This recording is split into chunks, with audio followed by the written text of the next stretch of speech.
En esta reflexión, nos vamos a sumergir en uno de los momentos, yo diría, más dramáticos y más llenos de enseñanza de todas las Escrituras. Hablamos de la noche de la Pascua en Egipto. Vamos a ver cómo en un mismo, único evento se despliegan dos cosas a la vez: la increíble severidad del juicio de Dios y al mismo tiempo la maravilla de su redención prometida. Vamos a adentrarnos juntos en este pasaje, con el corazón dispuesto para entender su significado tan profundo. Un significado que, van a ver, resuena con una fuerza increíble hasta nuestros días y que nos apunta, sin lugar a dudas, directamente a Cristo. Bueno, empecemos por un punto que es absolutamente crucial. La palabra de Dios no es una metáfora. No es algo simbólico ni mucho menos negociable. A ver, pensemos en esto.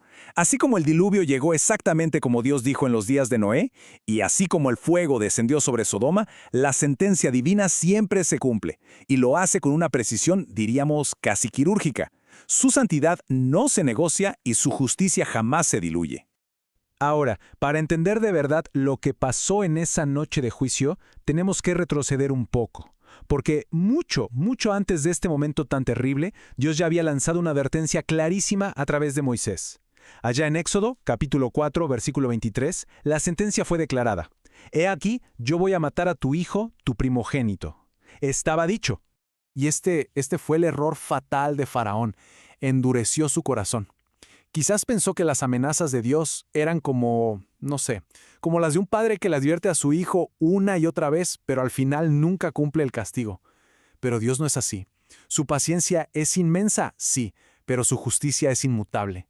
Como bien dice la Escritura, no os engañéis, Dios no puede ser burlado. Y entonces la palabra se cumplió. Justo a la medianoche el juicio descendió sobre todo Egipto.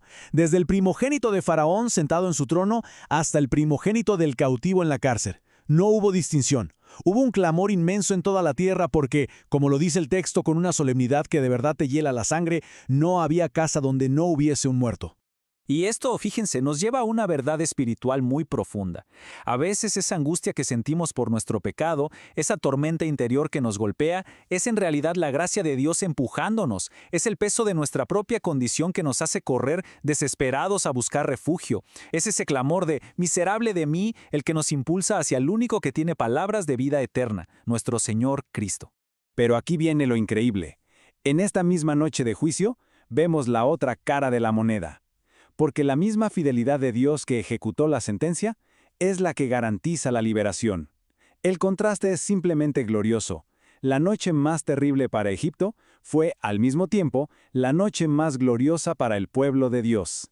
Y observen este detalle que es asombroso. Israel no salió de Egipto huyendo con harapos como uno se imaginaría a un grupo de esclavos derrotados. No, para nada. Por mandato divino salieron con las riquezas de Egipto. Esto es una ilustración brillante de la obra de Dios en nosotros. Él toma nuestros trapos de inmundicia y los cambia por vestiduras de salvación, nos quita la vergüenza y nos viste de honra y dignidad. Es más, a menudo es en el horno de la prueba, ¿saben? En medio de la enfermedad o de la dificultad, donde Dios nos entrega sus joyas más preciosas. La humildad, la dependencia total en Él, una vida de oración sincera. El pueblo de Dios nunca, pero nunca, sale con las manos vacías de la casa de la aflicción.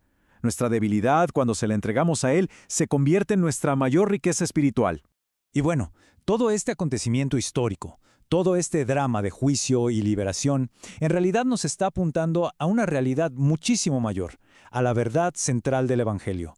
Nos señala a Cristo, el Cordero de Dios, como nuestra verdadera y única Pascua. Pensemos en la conexión.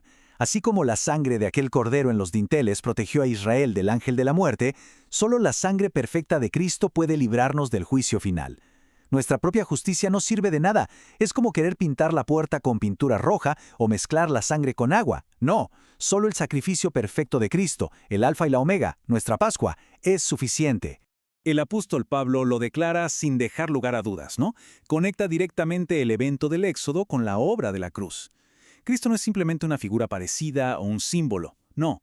Él es el cumplimiento de esa promesa. Él es nuestra Pascua. Entonces, para ir concluyendo, vemos en este pasaje como las dos manos de Dios. El Dios que ejecuta un juicio justo y santo contra el pecado es el mismo Dios que, en su infinita misericordia, provee el camino para la redención.